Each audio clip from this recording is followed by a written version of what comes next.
17వ శతాబ్దపు భారతదేశంలో మరాఠా సామ్రాజ్యాన్ని స్థాపించిన దార్శనికుడు. సార్వభౌమ హిందూ రాజ్యాన్ని స్థాపించడం, గెరిల్లా యుద్ధానికి మార్గదర్శకత్వం వహించడం మరియు బలమైన నావికా దళాన్ని నిర్మించడంలో ప్రసిద్ధి చెందాడు. శివాజీ గారిని భారత నావికా దళ పితామహుడుగా కూడా పిలుస్తారు. ఫిబ్రవరి 19, 1630న పూణే సమీపంలోని శివనేరి కోటలో షాహాజీ భోస్లే మరియు జీజాబాయి దంపతులకు జన్మించాడు శివాజీ గారు. జస్ట్ 16 ఏళ్లకి అంటే 1645లోనే టోర్నా కోటను స్వాధీనం చేసుకున్నాడు.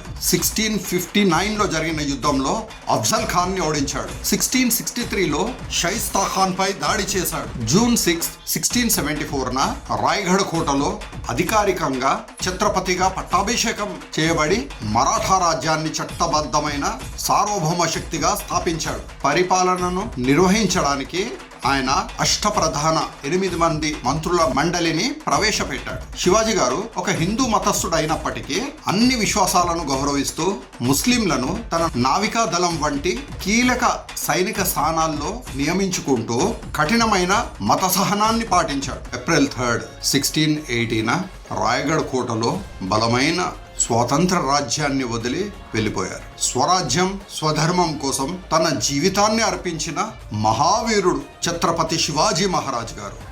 శివాజీ మహారాజ్ గారి 396వ జన్మదిన వేడుకలు భారతదేశంలోని అన్ని ప్రధాన నగరాల్లో వాడవాడలో వైభవంగా జరుపుకున్నారు. హిందూ ధర్మాన్ని, హిందూ సమాజాన్ని మట్టుపెట్టడానికి నలువైపుల నుండి ఒకవైపు నరరూప రాక్షసుడైన ఔరంగజేబు, మరోవైపు బహుమని సుల్తాన్లు, బీజాపూర్ సుల్తాన్లు, గోల్కొండ నవాబు ప్రయత్నిస్తున్న రోజుల్లో హిందూ సమాజంలో ఆత్మవిశ్వాసాన్ని నింపి విజయపథాన నడిపించి హైందవ సామ్రాజ్యాన్ని స్థాపించిన ధీరాగ్రేసురుడు ఛత్రపతి శివాజీ మహారాజ్.